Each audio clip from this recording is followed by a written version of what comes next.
Most wretched sonnet indeed. Lord Byron, he's not. I do not believe so. Good day, Pen. I did not know you would be here. Oh, sorry to disappoint. Have you seen Miss Thompson? She is ill. My mamma had to stay home with her.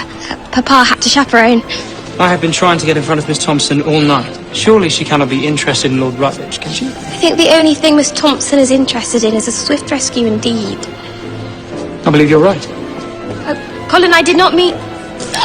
Penelope, I did not see you there. I'm afraid I cannot offer you that dance, Miss Cowper. I am to escort Miss Featherington to the floor. He's not like the other young men who play games and guard their affections. He is eager. I shall need to bring you something unexpected. A bushel of tomatoes, perhaps. Marina hates tomatoes. Perhaps you could bring back a tomato plant for Miss Thompson as a souvenir when you return from your travels this year. I am uncertain of my travels at the moment, Pen. But you were so keen to travel. It is true. But were I to go, there may be things in London I should miss even more than seeing the world. I have asked Miss Marina Thompson to be my wife, and she has accepted. I believe you deserve to know. Her heart belongs to another. What? I have seen their love letters. I felt you should know before it was too late. You really are very good, you know that. Trust me, Pen. Do not fret. I know my mind and Marina's. We understand each other. You love him. What? No, it makes sense now. Your objections, your meddling. You love Colin Bridgerton. No, not of what you speak. I believe I know so much more than you, Pen. Your love is an unrequited fantasy. Colin sees you as you are and regards you no differently than he does Eloise. I owe you an apology. I did not see it at first, but I know you were only trying to prevent me from heartache with Miss Thompson, and I was a fool. You are not a fool. You merely believed yourself in love. One should never apologise for that. One finds oneself in such an incredible position and, well, one should declare it. Assuredly, fervently, loudly. Colin, I wish to tell you something. I have something I wish to tell you as well, Pen. I'm leaving. First thing tomorrow morning, I begin my tour. I'm to start in the Mediterranean. It was actually you who inspired me. What was it you wished to say? I don't remember. Should we dance? No. Good luck on your tour. You were right about Colin. He is a good man with a good heart. You were very good to him. I am certain one day he will see it. Colin has been keeping me informed of his adventures in Greece. In fairness, I've stopped reading his letters. He rambles, does he not? Well, he's certainly no Lady Whistledown. No. Penelope was writing to Colin Bridgerton. Colin. My brother? No, not Colin. Colin! Glad to see things have not changed. Pen, Oh, Colin! we did not get a chance to speak this morning. We did. I said Colin, but then again, there was nothing of note. I had wanted to hear more about your travels. I thought you would have been bored of my travels by now. You read and replied to more of my letters than anyone else. I suppose I did, though there was always so much more to say than one can put onto the page. Well, that would explain the ink all over her fingers. I declare, Penelope. Colin is my friend. How have you been? Well, I have been well, and you? Well, I was never on my own, of course. I see. You must tell me the name of the young lady you seem to have met while out of the country. Oh, what can you mean? I have decided to pay your cousin a visit, in fact. Marina. Miss Thompson. Perhaps seeing her was what you needed. To leave the past behind. To no longer feel the need to forswear women. Sworn off women, then? Not for the time being. I am a woman. You are Pen. You do not count. If you would simply open your eyes to what is in front of you, You are my friend. Of course. Your friend. then you might see there are those in your life you already make happy. And who would that be? You have your family. You have Penelope. Penelope. You have many people who care for you. Seek them out, because your future will certainly not be found in the past with me. We were all so hard on her, myself included. Perhaps if Lady Whistledown had not rushed to print her gossip, things may have turned out differently for her. For all of us. I am certain you will find your purpose one day. Everyone must eventually. Have you found yours? Of course not. But I suppose there is no use dwelling on the past. I am indeed thinking of the future. Lady Crane was right about you. What did she say? That you cared for me. That you would never forsake me. I'm beginning to believe that now. Our relationship has taken shape so naturally over the years, one could take it for granted. You have always been so constant and loyal, Pen. I do not believe I deserve such praise for my loyalty. You all right? I believe so. Good. Because we are dancing. Does something trouble you? Not at all. If your cousin does not return the money and leave your family alone, I will have another thing to say. You're astonishing, Colin. I cannot thank you enough for looking after us. I will always look after you, Penelope. You are special to me. As are you. To me. Penelope Featherington. The way you were dancing with her looked rather interesting. You're courting the girl, Bridgerton. Ah, are you mad? I would never dream of courting Penelope Featherington. Not in your wildest fantasies, Fife. You must tell us all about your adventures. Yes. Pen, it is good to see you. Is it? Truly, it has felt like I've been absent years instead of months. Much has certainly changed in that time. Under what foreign sun did you apparently get so sturdy? Am I mistaken, or was Eloise walking arm in arm with Cressida Cowper? As you said, sometimes time moves rather quickly. I cannot live at home any longer. I must take a husband before that happens. Seems as though every Bridgerton was born to attract notice, in one way or another. I am different from my siblings as well. It can be difficult, can it not? Pen, she did not look well, did she? The Featherington girl. Why concern yourself with her?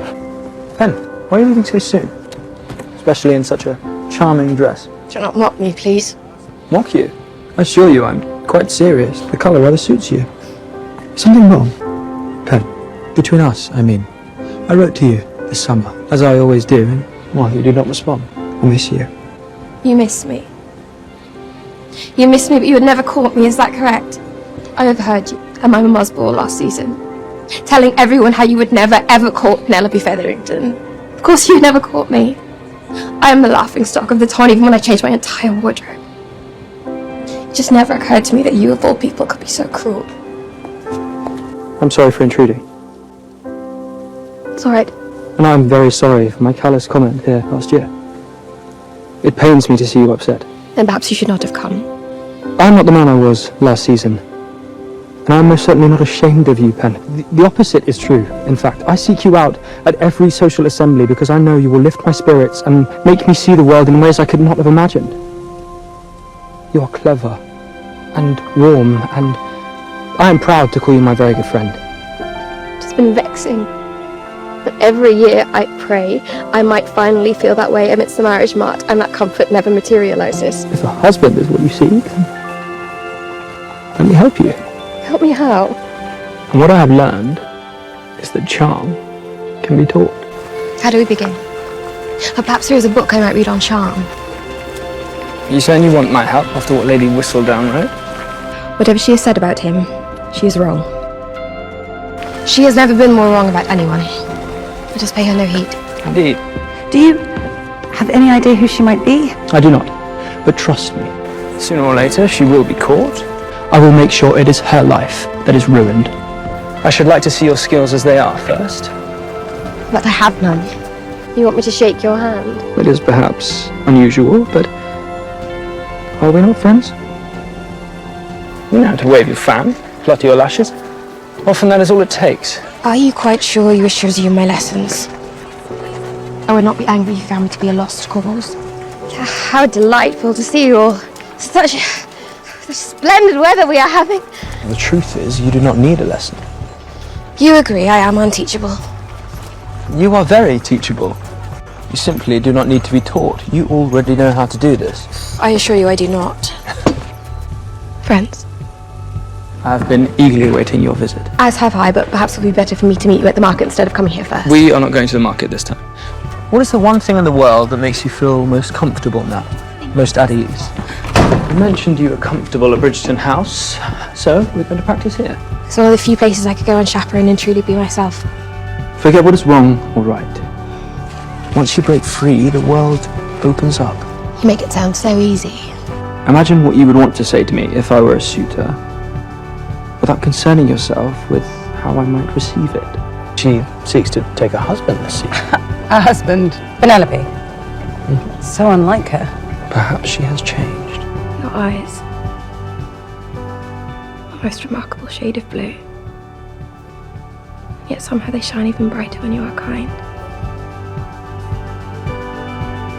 I might say something like that if you were a suitor. She's not seeking a husband in you, I hope. No, I'm only helping her find one. Pen. Were you reading that? No, I did not mean to. Whatever you read was not meant for another's eye. It would not look right. No, it would not. And that is why we're not telling anyone. Damn! Colin, your hand. It is nothing. It's not nothing. Stay there.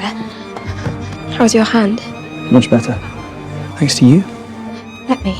I'm sorry again for reading or writing, but you truly write so well. Mr. Bridgerton, we were wondering why an eligible gentleman such as yourself would help a spinster find a husband. Especially someone who is so beyond hope of success. What are you doing here? I had to see how you were. Did you tell anyone of my helping Penelope? No, I did not mean... Which means you did. I confided in Cressida. Because you thought you could trust her. I had thought that when you bought those dresses, it was only for your amusement, not that you earnestly believed you might find a husband in your 3rd year out. In truth, I brought this on myself.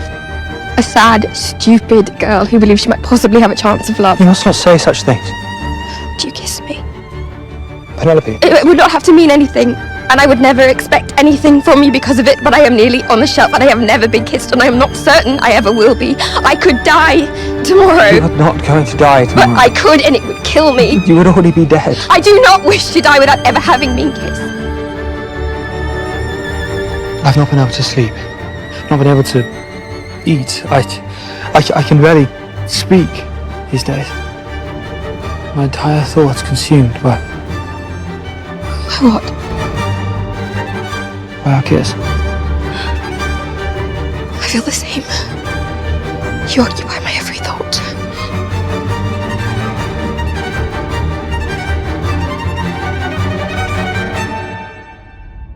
But I do hope you find what you are looking for this season. With Colin's help or otherwise. It's good to see you. Yes, it's good to see you as well. We cannot continue our lessons. I agree. Good. Just so I'm clear, what is your reasoning? Exactly, is it because of what happened between us? No, no, but I assure you nothing of the kind will ever happen again. Of course. You said they cannot continue. They cannot. Whistledown has written about us. I have embarrassed myself and my family, and if we were to continue, I would embarrass yours as well. Yes. In fact, it may be best if we keep our distance for now. Oh, of course. Penelope, I hope... Well, I wish very much for your happiness. How are you? I'm well.